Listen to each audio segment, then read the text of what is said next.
Welcome back. At least 21 people have been killed in Iraq as anti-government protests resumed after a 3-week break. Iraqi police fired rubber bullets and volleys of tear gas canisters to disperse thousands of protesters that had gathered in the capital, Baghdad. Here's Juliana Olayenka with Around the World in 5. Evening from the Channel's newsroom in London. At least 2 people have been killed and hundreds wounded following the return of nationwide demonstrations across Iraq.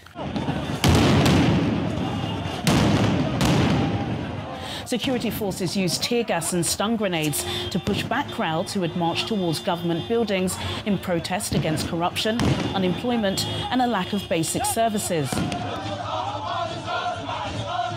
In the southern city of Nasiriyah, a government building was set on fire. Earlier this month, 150 people were killed by security forces in similar uprisings. The United States has announced plans to strengthen its military presence near Syrian oil fields. The announcement came following a meeting between the US Defence Secretary and his Turkish counterpart on the sidelines of the NATO gathering in Brussels. Ultimately, we always intended, as the President directed, to maintain a presence at the Antanf garrison. As I've said over the past several days, we are also considering how we might reposition forces in the area in order to ensure we secure the oil fields. We are now taking some actions, I'm not going to get into the details, to strengthen our position at Dar ez-Zar to ensure that we can deny ISIS access to the oil fields, because we want to make sure that they don't have access to the resources that may allow them to strike within the region, to strike Europe, to strike the United States. The British government will ask Parliament to back a snap general election to break the Brexit deadlock. On Tuesday, lawmakers rejected Prime Minister Boris Johnson's legislative timetable for Britain's EU departure. What I'm saying to the Labour Party, to Jeremy Corbyn and the Labour Party, is that they have the opportunity now to get this thing done. All they need to do is agree at the same time that we can have more of a debate on Brexit if they really want, if they really think that's necessary, provided they agree to an election on December the 12th. The European Union have agreed to Downing Street's request for a deadline extension, but fell short of announcing a departure date. What I can tell you is that the EU27 have agreed to the principle of an extension, and work will now continue in the coming days. The intention is to take this decision by written procedure, but for any further questions, I would refer you to the Council. Post-mortem examinations are underway on 11 of the 39 bodies which were discovered in a refrigerated lorry trailer on an industrial estate 20 miles east of London. British authorities have said they suspect that the 8 women and 31 men are Chinese nationals and may have been victims of a human trafficking ring.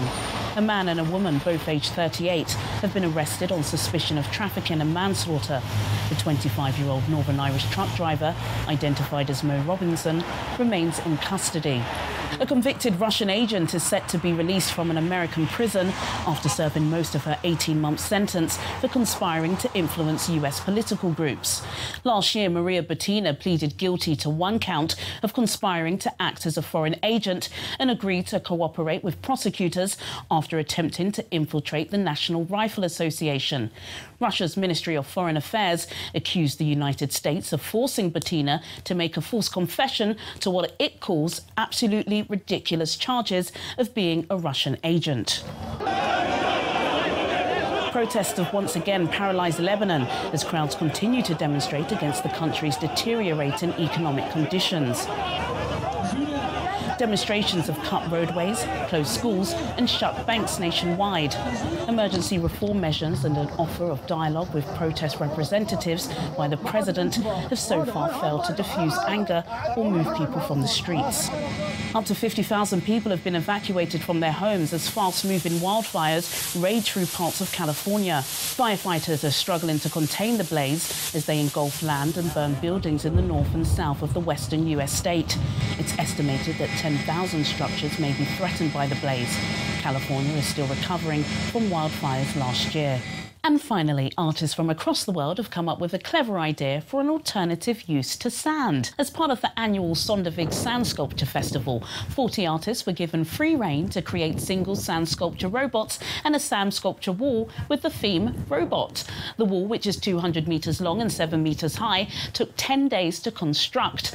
According to the organisers, it's the longest sand sculpture wall of 2019. The festival, which has been going all summer, has attracted more than 120,000 visitors, and they're mainly from Germany and Norway. And that's your international news around the world in 5.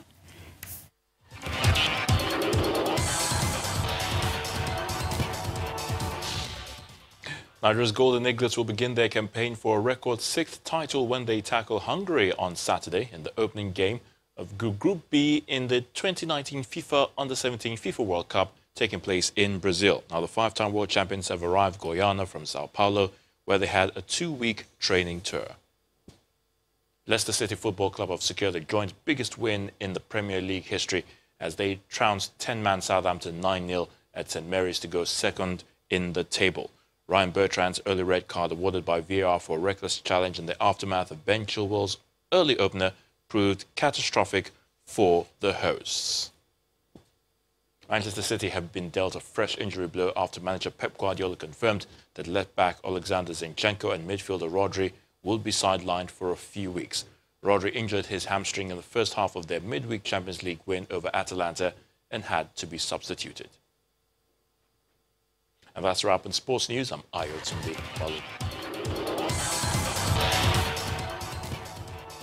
Thanks a lot, Ayo Tunde. And the main news again.